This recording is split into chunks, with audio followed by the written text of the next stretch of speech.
What's up, guys? Welcome back to another video. Today we went to St. Josaphat Ukrainian Catholic Church in Parma. and today we have a little guest. Yo, what's good? I'm Sergi, That was not and we went to church in Parma. It was really nice. It was pretty, and yeah. This is our little Ukrainian boy. yeah. We stole him from the church. What? Oh, wow. This church was It was amazing. beautiful. I know.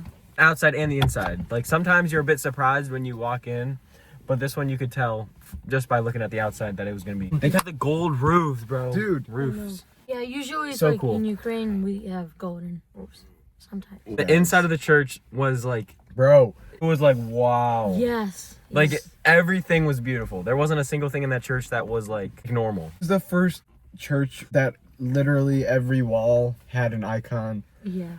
The pictures, they'd be painted on the walls, and then the stained glass windows would like continue the picture, which was very cool. Yeah. It smelled amazing. Candles. Yeah. It wasn't very long, which I actually really liked because you felt so like close to all of the art, and also in the front when they have like the gate and everything, you know, you can see all of the stuff. You just feel like more present, I guess. So this is a Catholic church, it's a Catholic church, and it's a Byzantine Rite Catholic church like the other one I went to. but this is a cathedral. This is the first cathedral we've been to. I'll let the robot tell you because I'm not good at explaining. A cathedral is a type of church building, but what makes it distinct isn't its size or beauty, it's its function within church governance. What makes a cathedral different? The word cathedral comes from the Latin cathedra, meaning chair or seat. A cathedral is the church that contains the bishop's chair, cathedra. This chair symbolizes the bishop's teaching authority and leadership over a diocese, a region containing many parishes. Because of this, every diocese has one cathedral, and it's considered the mother church of that diocese. This is Sergey's first time going to church in America since coming to America from Ukraine. So, how does this compare with your experience of church in Ukraine? I think it's really good. I love that. I love how people, like, how do you call that? I love how the priest was reading and then people singing during this thing. Yeah. It was a really nice atmosphere. Thank you a lot to inviting me here. No, we love you, bro. What would you call a priest in Ukrainian? I forgot. Do you know it in Russian? I forgot. Say Connor goes to church in Ukrainian. I forget everything. Конор йде до церкви.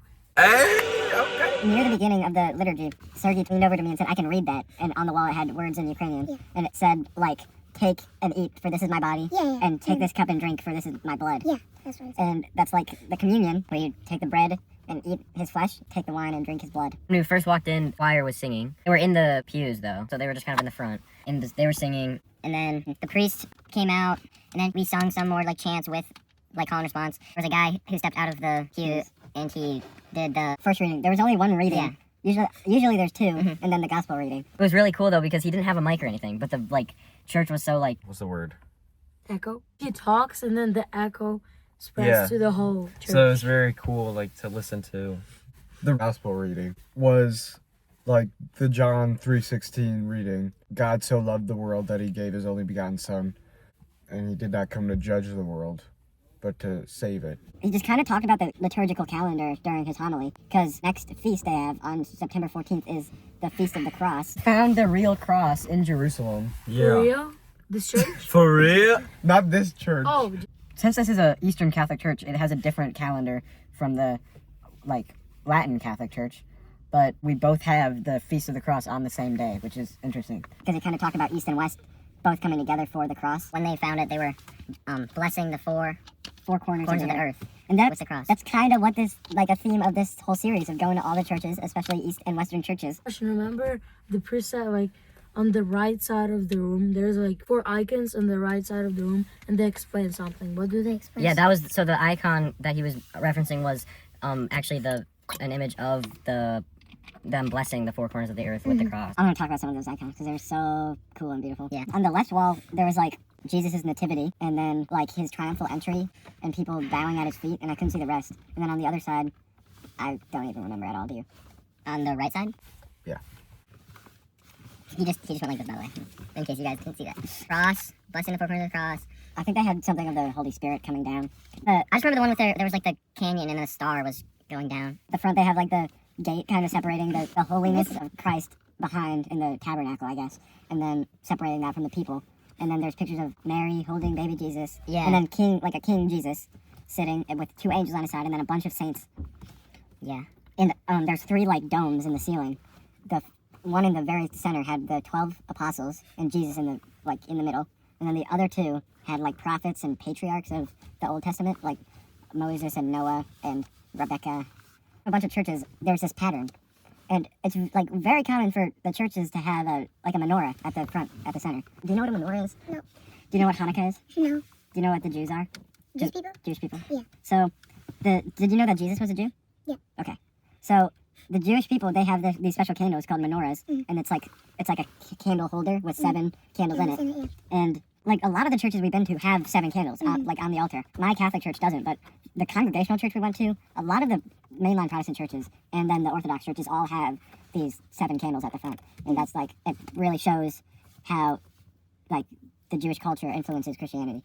What were those 2 kids doing? Altar boys. Yeah. The altar boys. They're to help the priest out, basically. Like they had the red towel or something. Oh yeah, they had the. Yeah, and Let's talk about communion. Yep. So he did it, so he probably should be able to talk about it. This guy couldn't take it. That's kind of an oversimplification. Like, he can technically in certain situations, and it wouldn't be like horrible if he did, but the church usually just doesn't want non-Catholics to take communion because it's a sign of being in communion with the church. And it's a spoon with the leavened bread dipped in the wine, and they put it in your mouth. But Everyone from one spoon. yeah, and I'm sick, so the guy behind me is, let's just say, Unlucky. person who had it before me, fun fact, was actually a baby. Baby mouth germs in my mouth germs. Music. There was no instruments. It was all It was all voice. voice, but it was still like, It was good. it was really like, harmonic. Like full of instrument, but there's no instrument. Like Whoa! Also, the choir, it like had a huge range. Like the men singing, it was like really low. And then higher. let's harmonize right now. Okay, are you ready? We gotta find it. You guys want to listen to some really good music? Look up classics on Spotify.